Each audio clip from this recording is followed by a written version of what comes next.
আসসালামু আলাইকুম। বাংলাদেশকে নিয়ে আমাদের প্রতিবেশী দাদাবাবুদের দেশ ভারতে ভয়ে কাজ করছে।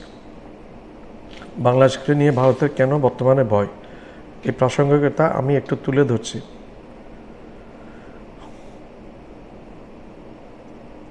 বাংলাদেশকে নিয়ে বর্তমানে ইউনূস সরকার বাংলাদেশে আছেন এবং ইউনূস সরকারকে নিয়ে ভারতের অনেক ভয়। এই ভয় বাড়ার অনেকগুলো কারণ আছে, অনেকগুলো কারণ ফ্যাক্টর কাজ করছে। ইউরোপিয়ান ইউনিয়ন এবং 9টি দেশ বর্তমানে ইউনূস সাহেব প্রথমে ক্ষমতায় এসে কী করলেন, ইউরোপিয়ান ইউনিয়নের 9টি দেশের ভিসা কার্যক্রম ঢাকায় নিয়ে আসলেন নয়াদিল্লি থেকে। এতে ভারতের চুলকানি বেড়ে গেছে, ভারতের ভয় বেড়ে গেছে, ভারতের রাগ বেড়ে গেছে। এখন ভারতের দাদা বাবুরা পয়সা পাচ্ছে না। আগে এই সমস্ত দেশে ভিসা পেতে হলে প্রথমে ভারতে ভিসা নিতে হতো এবং খরচ করে ভারতে ভিসা নিতে হতো এবং খরচ করে ভারতে গিয়ে ওই সমস্ত ইউরোপিয়ান দেশগুলো থেকে ভিসা নিতে হতো। এখানে ভারতের লাভ হইতো, পয়সাগুলো বাংলাদেশিরা ভারতে গিয়ে খরচ করতে। এখন এগুলো পাচ্ছে না, তাদের রাগের সীমা নেই। এখন তারা কোন কোন দেশে ভিসা ভারতে গিয়ে নিতে হতো সেটা আমি একটু বলছি। Belgium, Finland, Ireland, Latin America, Poland, Luxembourg, Slovakia, Sweden, Netherland, এই সমস্ত দেশের ভিসা এখন বর্তমানে বাংলাদেশে অবস্থিত সুইডিশ দূতাবাস এই সমস্ত দেশের ভিসা ঢাকা থেকে প্রোভাইড করবে, সরবরাহ করবে। এখন আর ভারতে যেতে হবে না এই সমস্ত দেশের জন্য।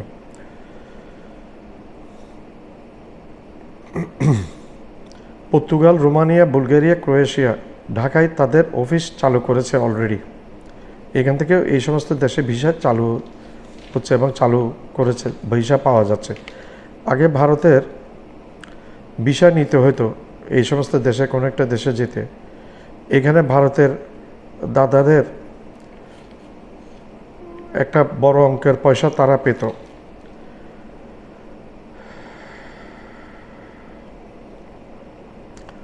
ইউনাইটেড নেশনের জাতিসংঘের সেক্রেটারি জেনারেল বর্তমানে 4 দিনের সফরে বাংলাদেশে আছেন, অ্যান্টনি গুতেরেস। এটা একটা বিশাল একটা কাজ, ব্যাপার, যা এই পর্যন্ত কোনো কেউ করে দেখাতে পারেনি। এবং জাতিসংঘের মহাসচিব কক্সবাজারে রোহিঙ্গা ক্যাম্প ঘুরে দেখেছেন এবং উনি বলেছেন যে সবসময় বাংলাদেশের পাশেই থাকবেন, বাংলাদেশের সাহায্য করার নিয়তেই থাকবেন। বাংলাদেশের পাশে থাকা ঘোষণা দিয়েছেন অ্যান্টনি গুতেরেস। বাংলাদেশের স্টেবিলিটি এবং এগুলা ব্যাপারে অনেক খোঁজ খবর রাখবেন তারা। ইলন মাস্কের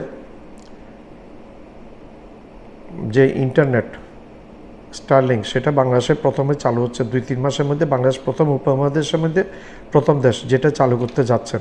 এখানেও ভারতের একটা গাত্রদাহ, ব্যথা।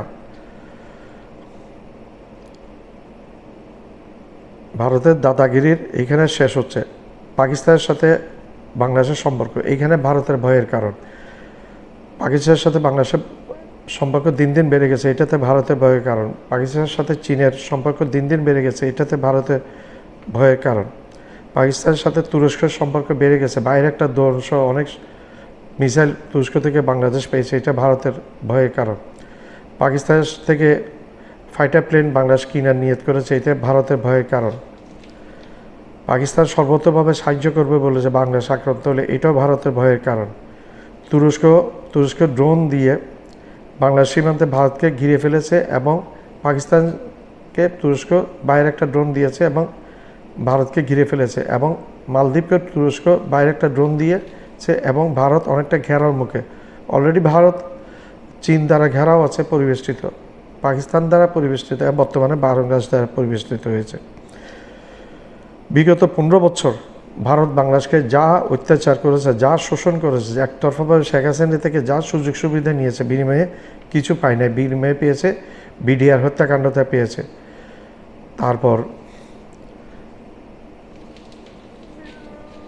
বাংলাদেশে আলেম ওলামাদের হত্যাকাণ্ড পেয়েছে, বাংলাদেশের সেনাবাহিনী মেরুদণ্ড বিডিআর হত্যাকাণ্ড করে মেরুদণ্ড ভেঙে দেওয়া এগুলো পেয়েছে ভারত থেকে, এবং করদ রাজ্য বানাতে চেয়েছে ভারতে। বাংলাদেশকে করদ রাজ্য ছিল। এর কাজ, ভারতের গোয়েন্দা সংস্থা এর কিন্তু একটা কাজ আছে। এর কাজ হচ্ছে প্রতিনিয়ত প্রতিবেশী দেশগুলোর সাথে উস্কে দেওয়া, ভিতরে অস্থিতিশীল পরিস্থিতি সৃষ্টি করে ফায়দা লুটা, যেটা বর্তমানে প্রতিনিয়ত করে যাচ্ছে ভারত। ডক্টর ইউনূস সাহেব ক্ষমতা নেওয়ার পর থেকে 7টি দেশের সাথে, প্রতিবেশী দেশের সাথে ভারতের সম্পর্ক ভালো নেই। পাকিস্তানের সাথে সম্পর্ক ভালো নেই, চীনের সাথে সম্পর্ক ভালো নেই, বাংলাদেশের সাথে সম্পর্ক ভালো নাই, এখন মালদ্বীপের সাথে সম্পর্ক ভালো নাই, নেপালের সাথে সম্পর্ক ভালো নাই, ভুটানের সাথে সম্পর্ক ভালো নাই, তারপর ইন্দোনেশিয়ার সাথে সম্পর্ক ভালো নাই, তালেবানদের সাথে সম্পর্ক ভালো নাই, কানাডার সাথে সম্পর্ক ভালো নেই, মালয়েশিয়ার সাথে সম্পর্ক ভালো নাই। সম্পর্ক ভালো তোমার আছে কার সাথে? আমেরিকা এখন তোমাদের লোকগুলোকে হাতে পায়ে শিকল বেড়ে পাঠিয়ে দিচ্ছে। একই কাজ করবে ব্রিটেনও বলছে, অবৈধ লোককে দূরে দূরে পাঠিয়ে দিবে। ভারত আমাদেরকে, ইউনূস ক্ষমতা নেওয়ার পর ভারত আমাদের ভিসা বন্ধ করে দিয়েছে, ত্রাণ সামগ্রী রপ্তানি বন্ধ করে দিয়েছে। মনে করেছে এগুলি করে বাংলাদেশকে বাগে আনা যাবে, এবং পুরো গদি মিডিয়াকে বাংলাদেশের বিরুদ্ধে মিথ্যা প্রচার কাণ্ডে লাগিয়েছিল। মনে করেছিল এগুলি দিয়ে কুবেঘাত করা যাবে ইউনূস সাহেবকে। কিন্তু ইউনূস সাহেবের শক্ত দৃঢ় নেতৃত্বের কারণে সব ব্যর্থ হচ্ছে। ভারতের বিগত প্রত্যেকটা কার্যকলাপ, এর কার্যকলাপ, বাংলাদেশ বিরোধী কার্যকলাপ ব্যর্থ হয়েছে, সামনে ব্যর্থ। ভারত একটি ব্যর্থ রাষ্ট্র হয়ে গেছে বর্তমানে। কোনো যে উপমহাদেশে ভারতকে এবং কোনো একটা দেশে এখন মূল্য দিতে চায় না। আমরা কিছুদিন আগে শ্রীলঙ্কাতে দেখেছি, শ্রীলঙ্কার নৌবাহিনী ভারতীয় জেলেদেরকে ব্রাশ ফায়ার করেছে। বাংলাদেশে ইউনূস সাহেব আসার পর থেকে এই পর্যন্ত আজ অবধি বাংলাদেশের ভারতের বাংলাদেশের বিভিন্ন জায়গাতে উৎখাত হয়েছে। এখনও কিছু কিছু জায়গায় আছে যেগুলি আরও সামনে উৎখাত হওয়ার পথে আছে। ডক্টর ইউনূস সাহেব যদি আরও বেশ কিছুদিন ক্ষমতায় থাকে, তাহলে ভারতের পুরোপুরি উচ্ছেদ হয়ে যাবে বাংলাদেশ থেকে। এইখানে ভারতের ভয়ের কারণ। আমাদের অনেক মানুষের মগজ ধোলাই করেছে, বিশেষ করে আওয়ামী লীগ, জাতীয় পার্টি, এদেরকে মগজ ধোলাই করেছে। এরা কিছুতেই বিশ্বাস করতে চায় না বাংলাদেশ একটি স্বনির্ভর বাংলাদেশ থাকুক, ভারতের দাদাগিরি মুক্ত বাংলাদেশ থাকুক। এরা এটা বিশ্বাস করতে চায় না। এর মধ্যে আবার নতুন করে গিয়ে কাতারের সামনে রয়েছে বিএনপি। ভারত চাচ্ছে দ্রুত তাড়াহুড়ো করে কোনো একটা নির্বাচন করে আওয়ামী লীগ অথবা বিএনপি অথবা জাতীয় পার্টি, যে কোনো, অথবা জামাত, কাউকে এনে ক্ষমতায় বসানোর জন্য। তাহলে ভারত শেখ হাসিনার সময় যে দাদাগিরিটা করেছিল সেটা বজায় রাখতে পারবে। কিন্তু বর্তমানে ইউনূস সাহেবের সাথে এটা করতে পারছে না। কারণ ইউনূস সাহেবের ব্যক্তিত্ব, ইউনূস সাহেবের যে একটা বাইরে একটা ইমেজ এবং সম্পর্ক বহিরাষ্ট্রের সাথে, সেটা ভারত কিছুটা হলে আঁচ করতে পারছে। এখন ইন্ডিয়ার দালালদের বসাতে পারবে না, সেক্ষেত্রে ভারতের একটা ব্যথার কারণ।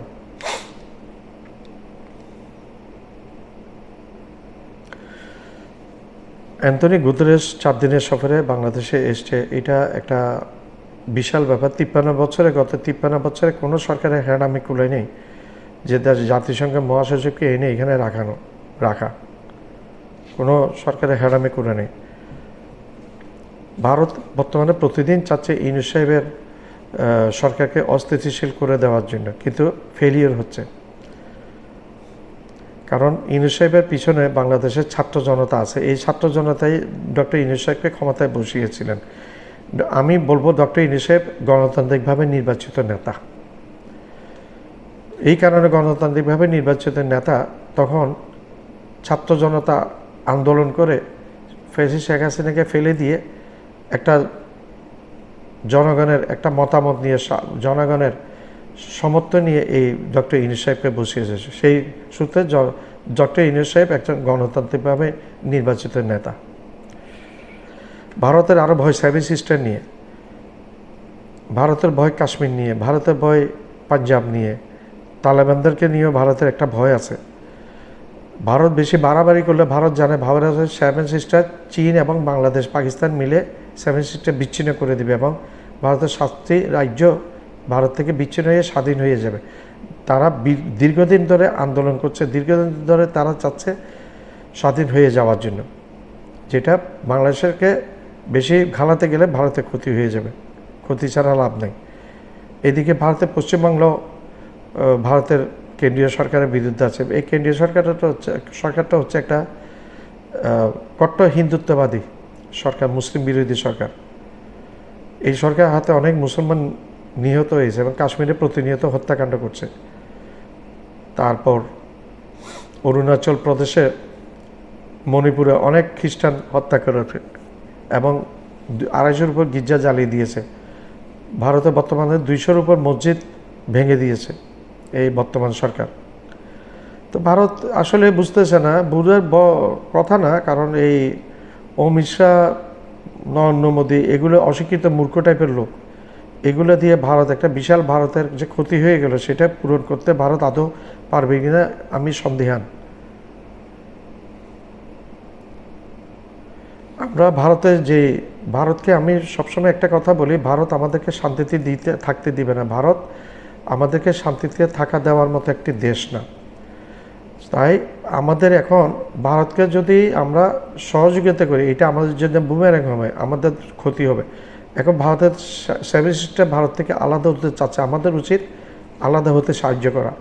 কাশ্মীরে আলাদা হতে চাচ্ছে, আমাদের উচিত আলাদা হতে সাহায্য করা।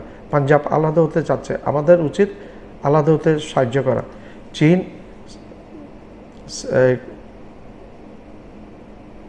করিডোর, ভারতের যে করিডোর, এই করিডোরটা, যে করিডোর দিয়ে ভারতের 7 সিস্টারে যায়, সেই করিডোরটা চীন বিচ্ছিন্ন করার জন্য চেষ্টা করছে। বাংলাদেশের উচিত চীনকে সাহায্য করা এই বিচ্ছিন্ন হওয়ার জন্য। কারণ ভারত আমাদের থাকতে দিবে না। ভারতকে থাকতে দিলে ভারত আমাদেরকে সুন্দরভাবে থাকতে দিবে না, কখনোই দিবে না। ভারত আমাদের কখনোই বন্ধু ছিল না বিগত দিনে। পাকিস্তানকে টুকরো করেছে ভারতের নিজের স্বার্থে, পাকিস্তানকে কমজোরি করার জন্য। আর এখন চাচ্ছে বাংলাদেশকে আরও সর্বনাশ করার জন্য। ভারতের সাথে 7 সিস্টার থাকতে চাচ্ছে না, ভারতের সাথে সিকিম থাকতে চাচ্ছে না, ভারতের সাথে কাশ্মীর থাকতে চাচ্ছে না, ভারতের সাথে পাঞ্জাব থাকতে চাচ্ছে না, ভারতের সাথে থাকতে চাচ্ছে না এই সমস্ত। তো ভারত অচিরেই টুকরো টুকরো হয়ে যাবে ভারত, নো ডাউট এই সম্বন্ধে। আমার চ্যানেলটা লাইক করবেন, সাবস্ক্রাইব করবেন, শেয়ার করবেন, বেল আইকনটা প্রেস করবেন। সাবস্ক্রাইব করতে ভুলবেন না। সাবস্ক্রাইব করলে আমি একটু সাহস পাবো এবং উত্তর নতুন নতুন ভিডিও আপনাদের কাছে উপস্থাপন করতে পারবো।